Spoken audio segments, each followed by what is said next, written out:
नमस्कार दोस्तों, नमः शिवाय। जीवन ज्योति चैनल में आप सभी का हार्दिक स्वागत करती हूँ। दोस्तों, आज की वीडियो होगी प्रदोष व्रत के विषय में। भादो मास कृष्ण पक्ष प्रदोष व्रत कब है, पूजा का शुभ समय क्या होने वाला है और इस बार प्रदोष व्रत क्यों है अत्यधिक खास। कौन से ऐसे उपाय हैं जिसे करने से आपके जीवन की समस्त बाधाएं दूर होने वाली हैं। बहुत ही आसान और सरल उपाय।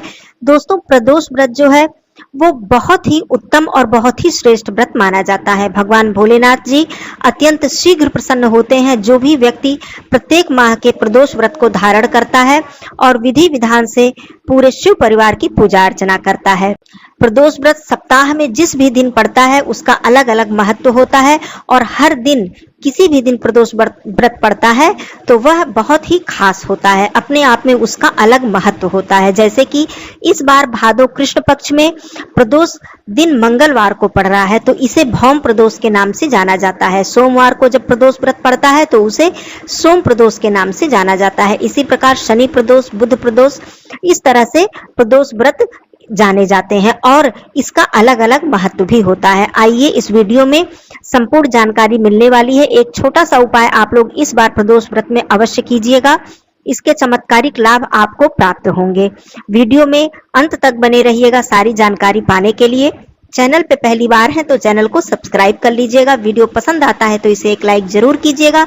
कमेंट बॉक्स में नमः शिवाय अवश्य लिखिएगा। दोस्तों, सबसे पहले मैं बता दूं कि भादो कृष्ण पक्ष का जो प्रदोष व्रत है 2023 में, यह व्रत 12 सितंबर दिन मंगलवार को रखा जाएगा। त्रयोदशी तिथि प्रारंभ हो जाएगी 11 सितंबर को रात्रि में 11:52 पर और यह तिथि समाप्त होगी 13 सितंबर को प्रातः काल 2:21 पर। तो इस प्रकार से दोस्तों, रात्रि व्यापिनी जो त्रयोदशी तिथि है वो 12 सितंबर को प्राप्त हो रही है। प्रदोष व्रत जब भी धारण किया जाता है तो रात्रि व्यापिनी त्रयोदशी तिथि में ही धारण किया जाता है। तो 12 सितंबर दिन होगा मंगलवार को पड़ने के कारण जो भी व्यक्ति इस प्रदोष व्रत को धारण करेंगे उन्हें श्री हनुमान जी की और साथ ही साथ पूरे शिव परिवार की विशेष कृपा प्राप्त होने वाली है। कहा जाता है कि हनुमान जी भगवान शिव जी के ही अंशावतार हैं, तो इसलिए इस दिन भगवान शिव जी के साथ साथ आप हनुमान जी की पूजा अर्चना यदि करते हैं तो आपको विशेष लाभ की प्राप्ति होगी। प्रदोष काल का जो समय होगा, शुभ मुहूर्त होगा, वो शाम को 6:30 बजे से लेकर 8:49 तक रहने वाला है। क्योंकि प्रदोष व्रत में जो संध्या पूजन अर्थात प्रदोष काल का पूजन है यह बहुत ही महत्वपूर्ण होता है। तो सुबह सवेरे से आप लोगों को क्या क्या कर लेना है, कौन कौन से महत्वपूर्ण कार्य जरूर कर लेने हैं, आइए जान लेते हैं। सबसे पहले ब्रह्म मुहूर्त में आप लोग उठ जाएं। सुबह सवेरे अपने नित्य कर्म से निवृत्त होकर आप स्नानादि कर लें और अपनी दैनिक पूजा संपन्न कर लें। इस दिन यदि आप सुबह के समय हनुमान मंदिर जा पाते हैं तो ये बहुत ही उत्तम और बहुत ही शुभ फलदायी है। यदि आप हनुमान मंदिर नहीं जा पाते हैं तो आप अपने घर में ही हनुमान जी की पूजा विधि विधान से अवश्य करें। साथ ही शिव जी को जल अर्पित करें और पूरे शिव परिवार की पूजा करें। सुबह यदि मंदिर आप नहीं जा सकते हैं तो संध्या के समय मंदिर अवश्य जाएं और प्रदोष व्रत में संध्या काल में मंदिर में जाकर पूजा करना बहुत ही श्रेष्ठ और बहुत ही उत्तम माना जाता है, क्योंकि प्रदोष काल की पूजा ही इसमें सबसे ज्यादा महत्व रखती है। तो सुबह के समय आप हनुमान जी की पूजा कर लें। साथ ही शिव परिवार की पूजा करने के बाद दिन भर आप निर्जला या फलाहारी व्रत धारण करें। प्रदोष व्रत यदि नियम की बात करूं तो निर्जला व्रत ही धारण किया जाता है और शाम को पूजा करने के बाद जल ग्रहण किया जाता है।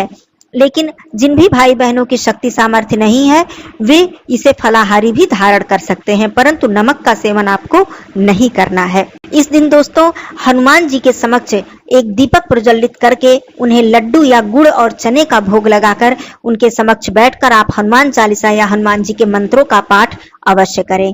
क्योंकि प्रदोष का जो व्रत होता है या ये त्रयोदशी तिथि जो होती है ये बहुत ही महत्वपूर्ण तिथि होती है। तो आपको इस व्रत में हनुमान जी की भी विशेष कृपा मिलने वाली है। जीवन में यदि आपके किसी प्रकार का भी संकट है, बाधा है, बीमारी से आप ग्रस्त हैं, कर्ज से परेशान हैं, तो आप इस दिन हनुमान मंदिर में जाकर संध्या के समय जितने भी पाठ कर सके, यदि आप 108 हनुमान चालीसा का पाठ कर पाते हैं तो ये बहुत ही उत्तम है। भगवान हनुमान जी के समक्ष आप एक दीपक प्रज्वलित करें, कुछ भोग प्रसाद अर्पित करें जो कि उनका प्रिय भोग प्रसाद है, लड्डू या फिर चना और गुड़ इस प्रकार से उनका प्रिय भोग प्रसाद अर्पित करके और वहां पर आप बैठकर हनुमान चालीसा का पाठ करते हैं तो आप समझ लीजिए आपके समस्त संकट दूर हो जाने वाले हैं। और संध्या के समय ही आप एक अखंड दीपक वहां पर प्रज्वलित करके आए। ये हनुमान मंदिर में आप लोग जरूर कीजिएगा भौम प्रदोष के दिन। दूसरी बात, संध्या के समय आप शिव मंदिर में जाकर शिव जी को जल से या पंचामृत से अभिषेक करें। यदि आप निर्जला व्रत हैं तब, यदि आप निर्जला व्रत नहीं है तो आप भगवान शिव जी का पूजन अर्चन कर सकते हैं, क्योंकि मान्यता है कि यदि आप निर्जला व्रत नहीं है तो पानी ग्रहण करके या जल ग्रहण करके फलाहार करके हम भगवान शिव जी का अभिषेक नहीं करते हैं। पूजन अर्चन हम कर सकते हैं, धूप दीप कर सकते हैं, बाकी सभी पूजा कर सकते हैं, केवल जलाभिषेक हम लोग नहीं करते हैं। तो यदि आप निर्जला व्रत हैं तो आप संध्या के समय जलाभिषेक करें या पंचामृत से अभिषेक करें और पूरे शिव परिवार की पूजा करें। भगवान गणेश जी, नंदी जी, माँ पार्वती जी, कार्तिकेय भगवान, साथ ही भोलेनाथ जी की पूजा करें।